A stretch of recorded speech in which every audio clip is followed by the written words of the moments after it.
much investigation ID I watch?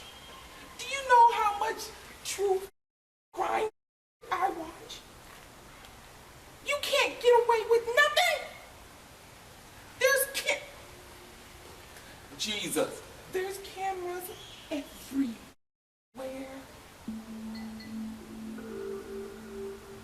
My child is smarter than that. Our teenage years are known to be turbulent. They're marked by young love, heartbreak, testing boundaries, and keeping secrets. But how does the saying go? Two can keep a secret if one of them is dead? Oh my God.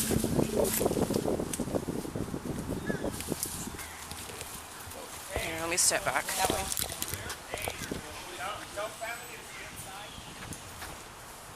Can you guys go back inside for me? Thank you.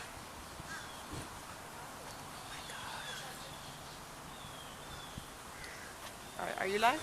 All right, I'm off right now. And one of them is dead, it appears. It's just too early to identify exactly who. Please, just give us a few minutes and we'll come in and talk to you. Just go back inside. Can you go back inside, please? Don't. Just do as I ask, please. In a few minutes, an officer will come talk to you. Go back inside.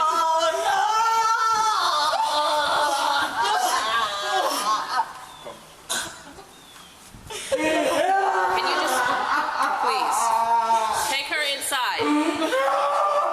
Go back in your apartment for me, please.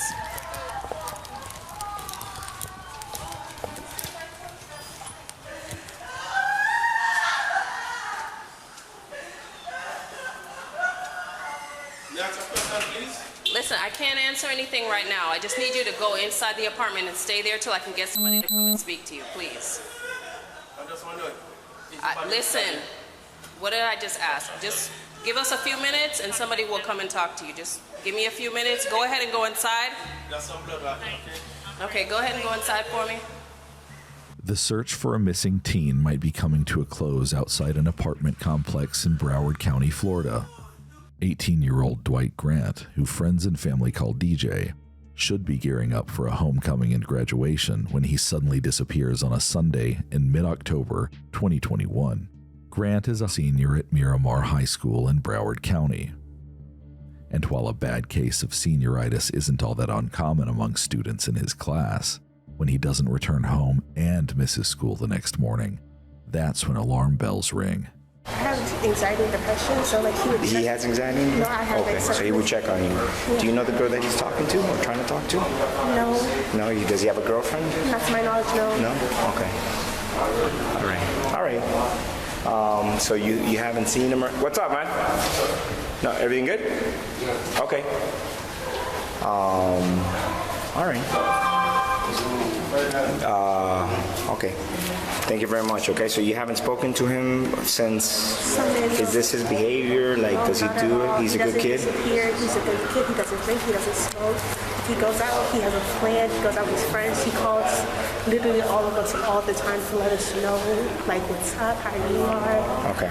All right. In the morning, at night, make sure I'm okay. Okay. Same thing with these kids. Have they seen him? Let me speak to them really quick. Grant's friends say he's a gamer. He doesn't run around town getting into trouble. He doesn't drink or smoke, and he certainly doesn't disappear. His friends, along with Grant's family, spend Monday handing out flyers and searching for him on foot. By Tuesday, police are canvassing the area near Sherman Circle North, a Miramar neighborhood residents describe as peaceful. Or it used to be peaceful, until around 2 p.m. on Tuesday, October 19th, when they find something in the bushes. It's a body, and not just any body, but a body belonging to a young man. Young enough to be a Miramar High School student? Police aren't quite sure. What they can say, almost for certain, is that Broward County is about to investigate a shocking homicide. Police find the body hidden in some bushes outside the apartment complex where Grant lives. The victim's body might have been easy to miss, that is, if it weren't for the blood-stained sidewalk leading investigators right to him. There are 4 detectives on scene, They convene around the body and engineer a report containing what they know so far. A young man was killed, his body was discarded in the apartment complex's landscaping, and he had suffered what appears to be 2 stab wounds, one to the neck and one to the chest.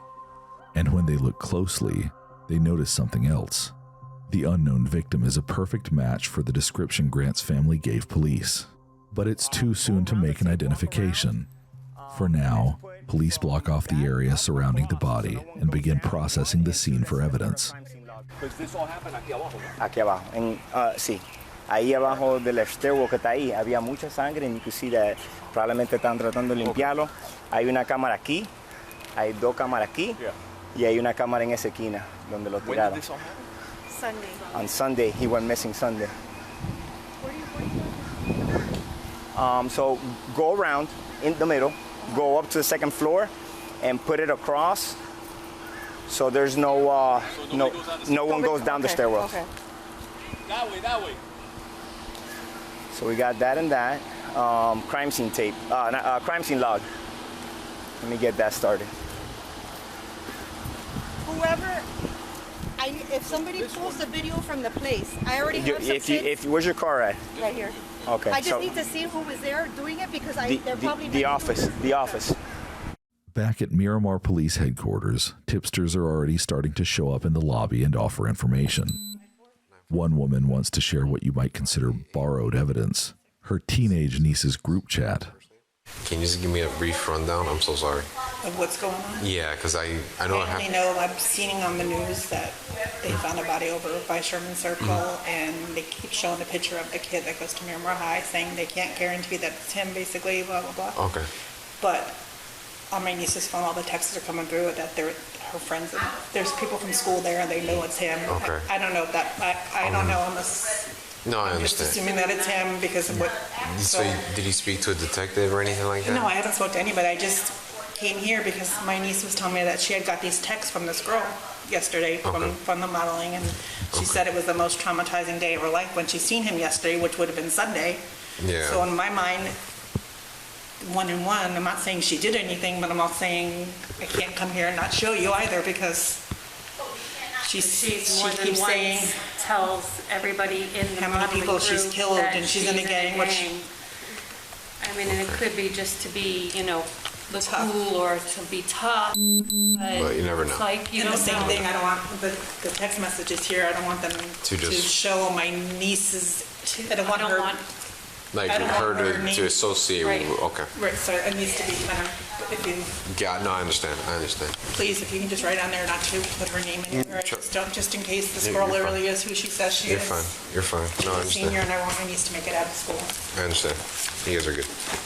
All right. And anything else? This is my area. If you got more things you want to turn in, I'll be here. All right, I'm here until 1. Yeah, that's just the words that you Could be put there. nothing. Just It's just they say if you odd. say something or see something, say it, and it just doesn't sit right with No, me. no, So I I have to come understand. and. No, I completely understand. Anytime, ladies, okay? Thank you so much. Of course. Have a good day. The pieces are all fitting together for investigators. Now they have a crime scene and a possible confession written in text between classmates. By the next day, Wednesday, police confidently say they can ID the body. It was him, the missing Miramar High School student, DJ Grant. But who killed him, and why? The group chat the tipster shared with police might have been written off by some as immature gossip, or an adolescent attempt to seem tough, but to investigators, it's as good as gold. Text messages reveal the names of 3 persons of interest in the case: 17-year-old Andre Dexter Clements, 16-year-old Jaslyn Smith, and 17-year-old Christie Parisien. Investigators waste no time in tracking them down. Miramar Police Department. Miramar Police Department. How you doing, ma'am? I'm waiting for my sister to go over there. What happened? Are you the only one here? Christy? Is Christy here? No. Are you Christy? No. Oh, okay. That's my daughter. No, I'm saying, is anybody else in the house? No. Okay. Do you mind talking to us outside for a minute? Huh? Do you mind talking to us? I have Detective Woods here. Hello. Hi, how you doing? I'm good, thank you. Good. I heard the message. I was at work. I don't know how I don't have ride. I'm waiting for my sister to go over there. I got the message. You got the, come over here and What happened? I just need to speak to you over here for a second. Oh, Lord. So, right now there's an investigation, and I guess it's your daughter? Yeah, that's my daughter. Your daughter, her name came up. So, what we're gonna have to do is we're gonna have to keep you out of the house for now. Me? Yes. Nothing has to do with you personally, but we have to keep everybody out of the apartment. So if there's anybody else in there that's in there, No, the sister, she's at work right now. but nobody else is inside. No, only When three you of get us. you got shoes on, okay. There's nobody else inside right now? No. Okay. So we have detectives that are going to get a search warrant. Okay. So right now, we're just going to make sure nobody's inside, and then we're going to close the door, and then we're going to wait for the warrant to get here. And When I come back. When who? When I come back, no? As soon as you're done with the search warrant, then Today? go back in. No, not today. Yeah, okay, today. Even though Christie's mom is not under arrest and police do not have a warrant, they prohibit her from going inside her apartment to grab her phone. Can I take my phone to call my sister? Is okay? Take my phone? My phone is right there. Can I call her? Because I'm working on her to Well, go. right now at this point, we already gave you, notice that nobody can go back inside. Can you take my phone for me? This is right there. By the way, right there. You see my phone right there? we really got to follow protocol on this one. Oh my God. Who is this? That's my phone. No, I mean, but who am I listening to? The Christie gave me the message. Christie's mom stands outside with police as they wait for another member of law enforcement to arrive with a warrant. She's patient and polite. She even allows one officer to listen to a voice message her daughter left earlier that day.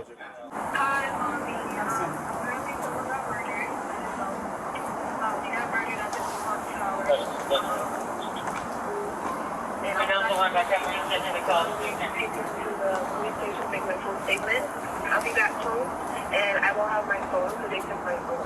So, okay. The officer returns the phone to Christie's mom, who doesn't seem to have any additional information for police. According to her, she's also been trying to get in touch with Christie. So are you going to be around here? Are you sticking around here? Or are you leaving? Leaving where? You're not going anywhere, right? No, I was going to the police station. No, I mean right now. I'm waiting for my sister to go to the police station because my sister drives. Okay. Well, don't go too far because when we're done, we're going to need you here. No, I'm just going to the police station, that's it, to see what happened, that's all. Okay. To see what happened, that's it. I'm not going nowhere because I don't know nowhere to go. I mean, honestly, you go to the police station, they're not going to tell you anything. How old is your daughter? What she what now? How old is she? She's 17. Oh, she's a juvenile. We'll definitely check that. I mean, you can do what you want. I just don't want you to go too far. Because Christie is under 18, her mom has the right to accompany her during any questioning by police. The officer takes her phone number so they can stay in touch if she decides to leave. By now, police have already spoken with 17-year-old Christie, who is sometimes called Chrissy by friends. Next on their list is Jaslyn Smith. They track her down and speak with her outside her family's apartment at about 11 p.m. that night. Jaslyn, did you hurt this person? No, I didn't. Because I didn't hit him or anything. I was just told to push him and make sure he stayed in the corner. I'm sorry, I didn't hear it. I was just told to push him and make sure he stayed in the corner. Which is what we figured after seeing that, you're a good kid. So I need honesty from you, okay? I've been 100% honest with you. I know. 100%. I know, but I need to know, like, does this implicate my child in this action of what happened? I don't know exactly what happened. You're telling me that you were told to do something? I don't know what you did. I don't know what you didn't do. She said that she was told to keep him in a corner. Andre. Okay.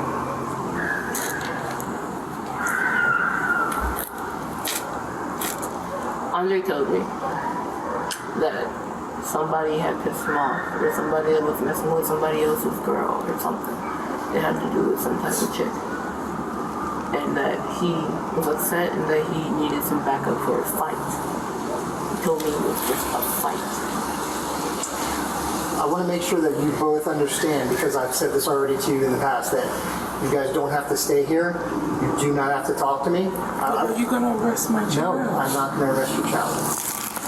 I'm not. But I want to make sure that you understand that, because she is 16. I'm being completely honest with you. I want to hear what she has to say, but I wanted to reiterate, because I said it to you and she wasn't here. That's all. Okay?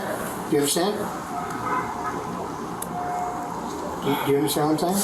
I understand what you're saying, but I don't want to go to some police station and leave without my daughter. I'm just saying you don't have to. We have to hold this house, but you guys don't have to stay here. That's all I'm saying. Detectives are still building their case, so they aren't making an official arrest quite yet. But Smith seems ready to talk, and her mom doesn't object, so the police let her share her version of what happened. He told me to dress up in all black and follow him. Andre? Yes. I wore a do-rag and everything. He just said, do this for me. Just help me out with a fight. We're fine. We walked all the way there. And we walked up the stairway. And Chrissy was there. Chrissy had seduced him, from what I know. I was trying to just pretend and forget that it didn't happen. I already knew that if something like this was going to happen, I already knew the cops were going to show up sooner or later, and I already started preparing myself for the worst, Ma. What do you mean by preparing yourself for the worst? If they send me away, Ma.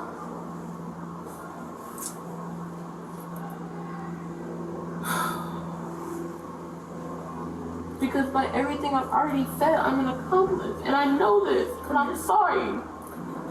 Come here. I can't. Come here.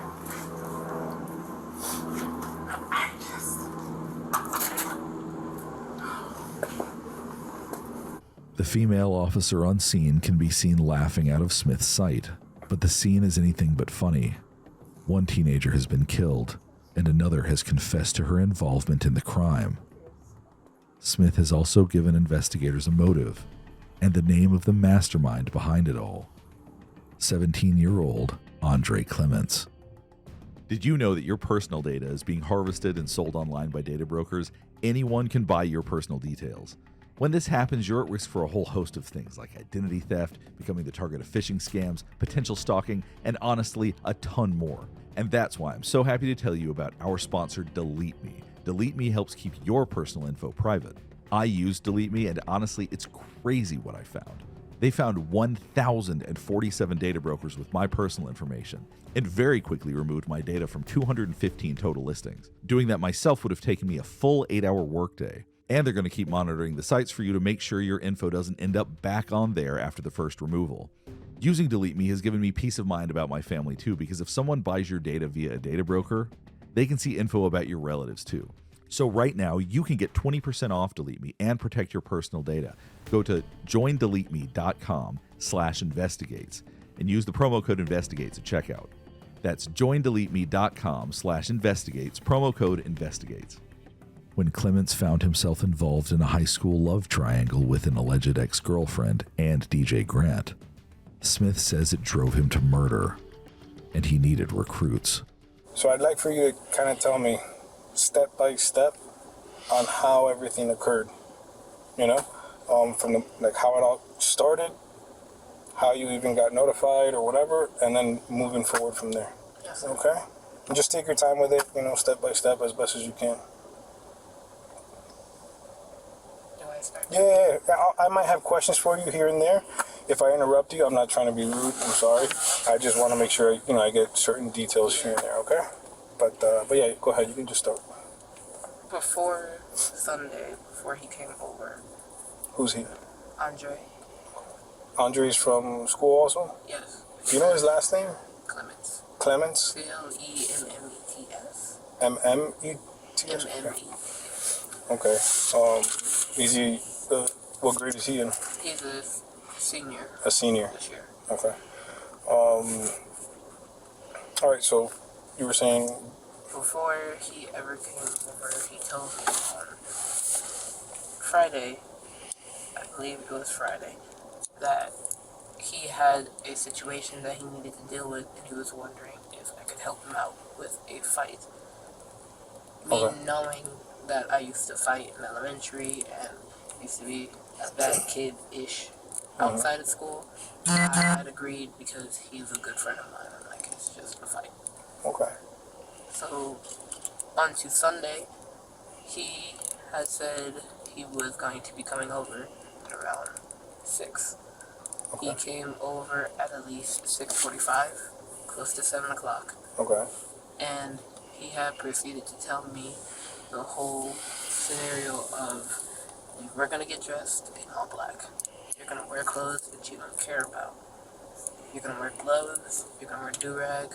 I know the whole layout of the building and everything that we need to do this. Mm-hmm. Get dressed, just wait, and then we'll go. Okay. We had gotten dressed, we had prepared. My mom had gotten home. We had told her that we were going to go on a walk. We had left the house immediately with me, Andre, and Chrissy, and we had left the complex all the way down. He was explaining to me that the person that me and him were going to fight with, and that Chrissy was going to seduce to get him to come downstairs, had messed with a girl that he knew and had, essentially from what I know. Okay. This is what he had told me.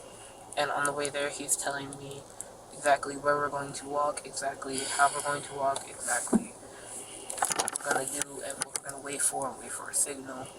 And I was like, okay, it's just a fight. It's whatever. We had walked up the stairs.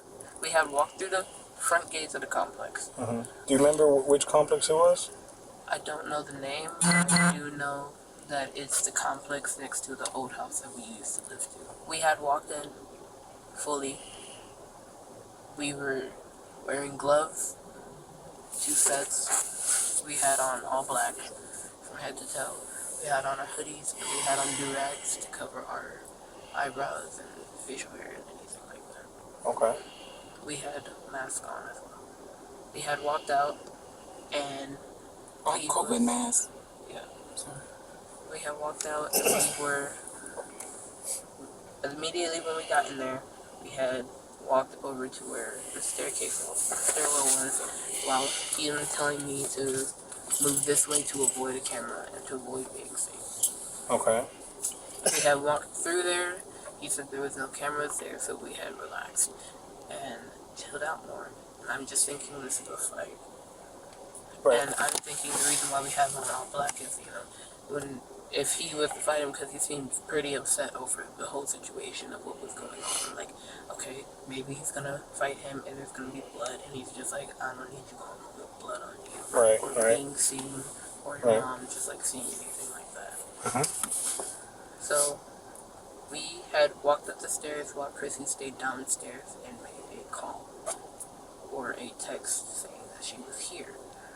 Me and him were upstairs. He's just talking to me, we're relaxed, we're chill. And then he got a signal from Chrissy to walk downstairs. We walk downstairs, and he tells me to wait on the top of the stairs. And he had a weapon with him.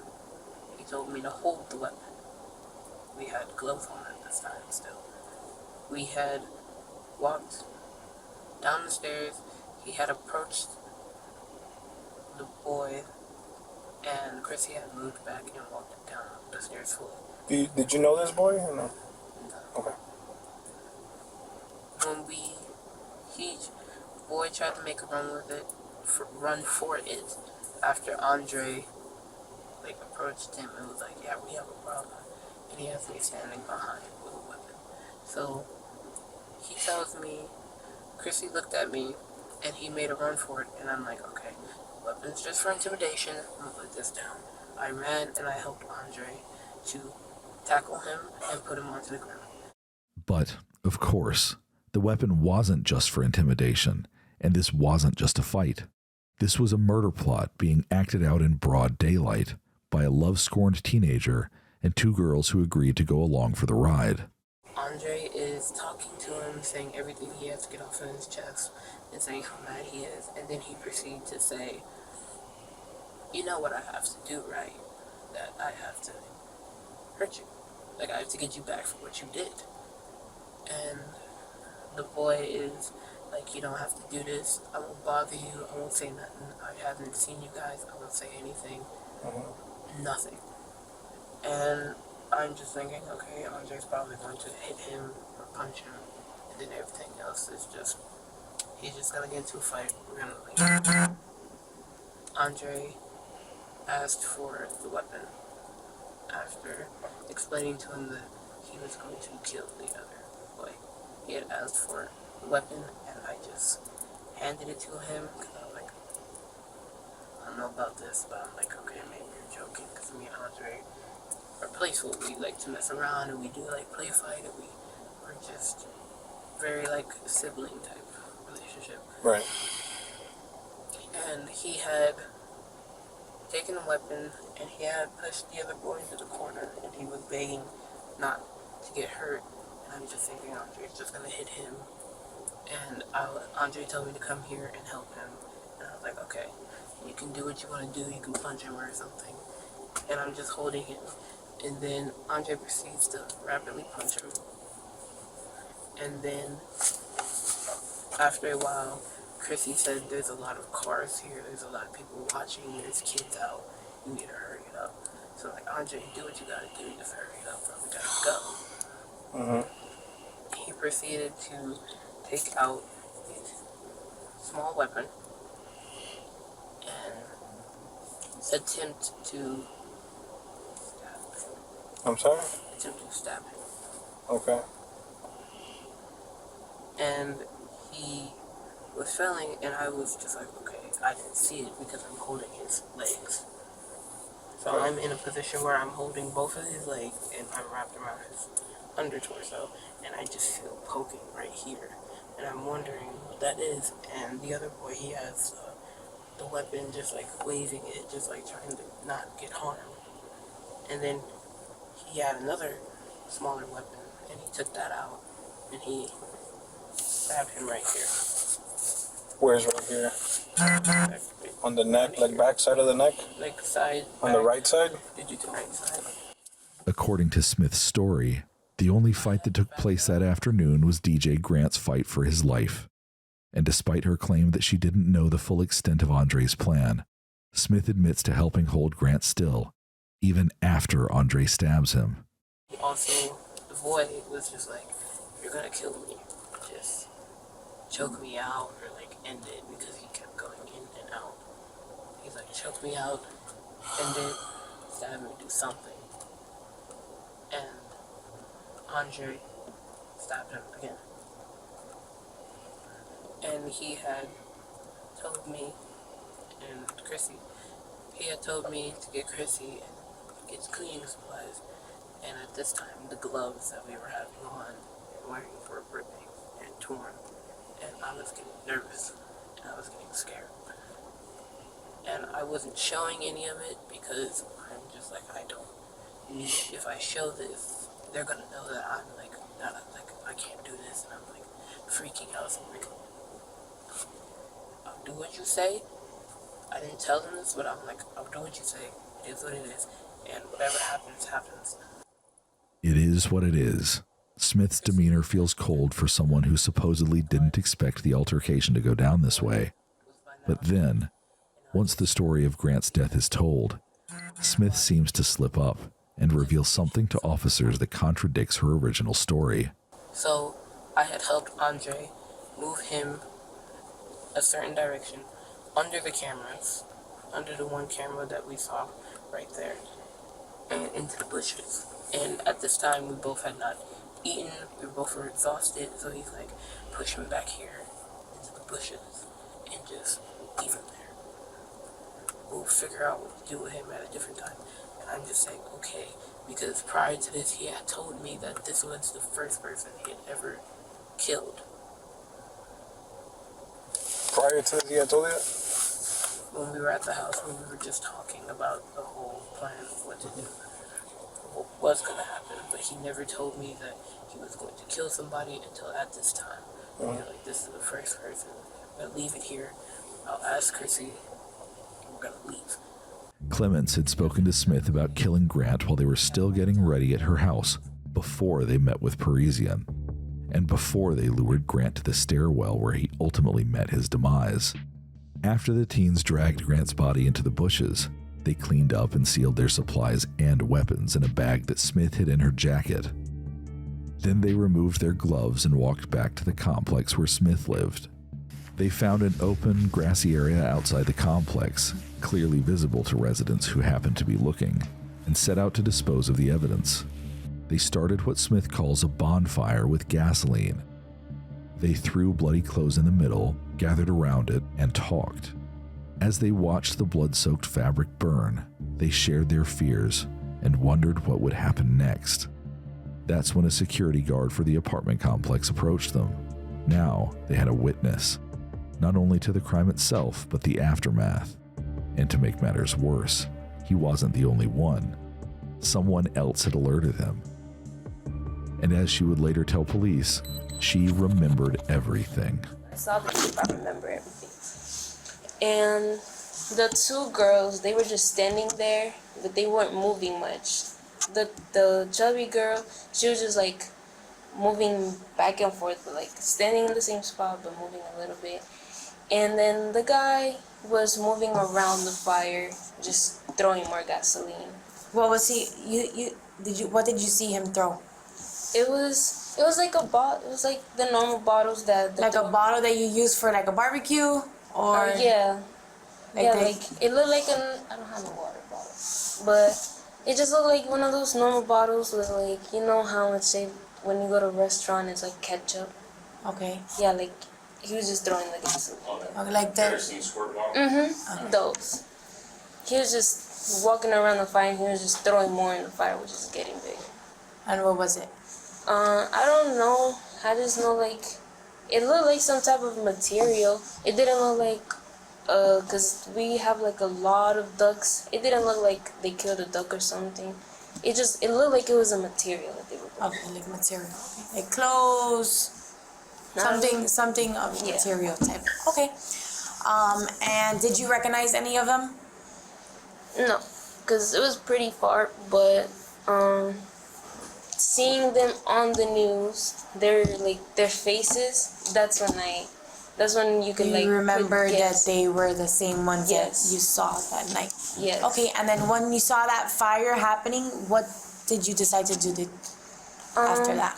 Honestly, since they were doing it on the grass, I felt kind of unsafe that they would probably like go to a certain point to spread the fire because they're teenagers. So I just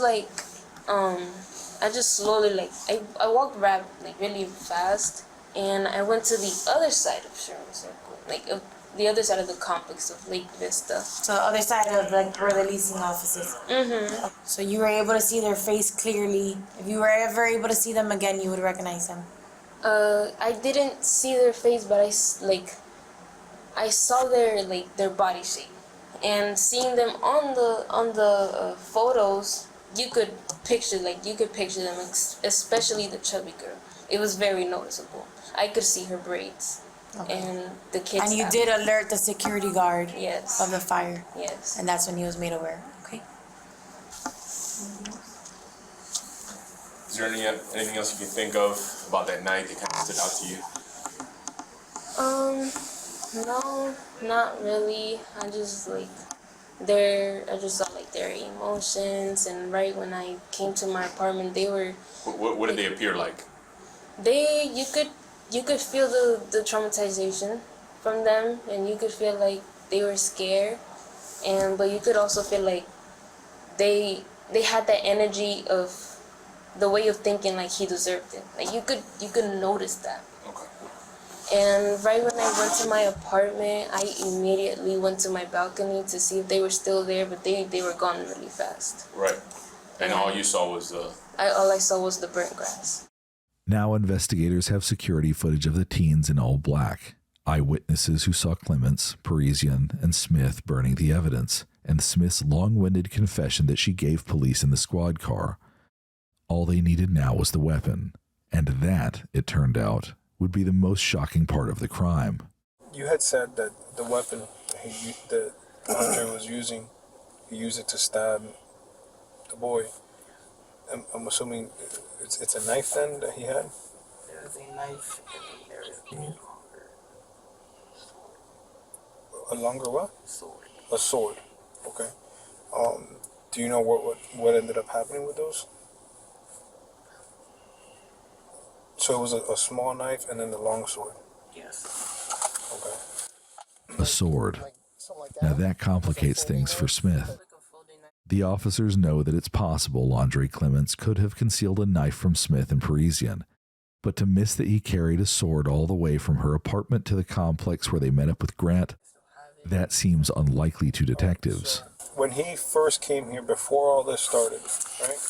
When he first showed up at your house, he got here with, you said it was a collection of knives. The small ones was a part of a collection? The small ones I didn't see, but they were like either in his pocket or in the bag that he had brought with him. Okay. And I guess one of them stayed behind, and then he took one small one, and then the big sword also. So you saw the big sword when he first showed up here in the first place? Not when I didn't see it exactly. I saw that there was a bag with it, and I was like, okay. Because somebody else had taken everything out of the house behind us, and I didn't know where that was. And I believe it was either in like a jacket with him, or with Chrissy in an extra jacket, or in a bag with them. Okay. I didn't see it. I wasn't paying much attention. Maybe Smith wasn't paying attention, but law enforcement are locked in. By now, detectives have a mountain of evidence that they hope will prove pivotal moments in Smith's story to be true and others false. Security footage from the apartment complex shows the three teens in black as they walk to ambush Grant by the stairwell, just like Smith alleged. One camera even captured Grant's final moments. Another what appears to be footage of the teens dragging Grant's body into the bushes. But some pieces of Smith's story aren't adding up. Police confiscate and download the teens' phones to get the full truth. Smith's claim that she thought it was just a fight, well, text messages tell a different story. One message read, "Murder will definitely happen soon." Within days, police detained Smith, Parisien, and Clements. All three teens are charged as adults and receive the same charges of tampering with evidence and conspiracy to commit murder. Smith and Parisien are also charged with murder in the second degree.